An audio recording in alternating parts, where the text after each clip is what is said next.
When I first stepped into the role of Eve Macarro for Ballerina, I knew the comparisons would come. The John Wick universe has such a distinct identity, and naturally, people assumed this spin-off would just be another version of what came before, except this time, with a woman at the center. But from the very beginning, I felt strongly that Eve wasn't just a gender-flip version of John Wick, and I made that clear in every conversation we had about building her character.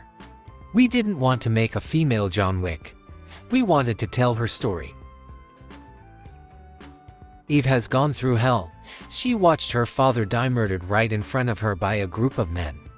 That moment never left her. It marked the beginning of a lifetime of pain, a kind of suffering that quietly burns inside you until it becomes something else. For Eve, that pain transformed into rage, and then into focus.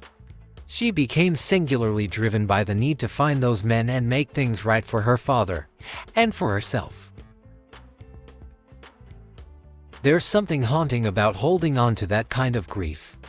It eats at you, and if you're not careful, it controls you. I remember thinking, when you let emotions take over, you can get into trouble. That line stuck with me. It's so true to who Eve is, and to anyone who's been through what she has.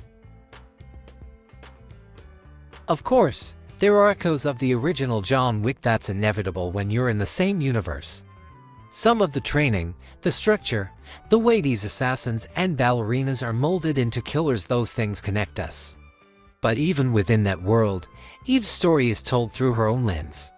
She's not trying to be John. She isn't John. Eve Macarro is raw, emotional, and unpredictable in ways that John Wick never was. That's what makes her interesting. That's what makes her herself.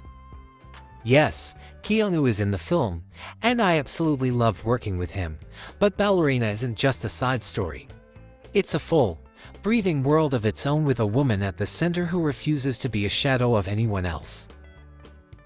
I'm proud of that. I'm proud of Eve.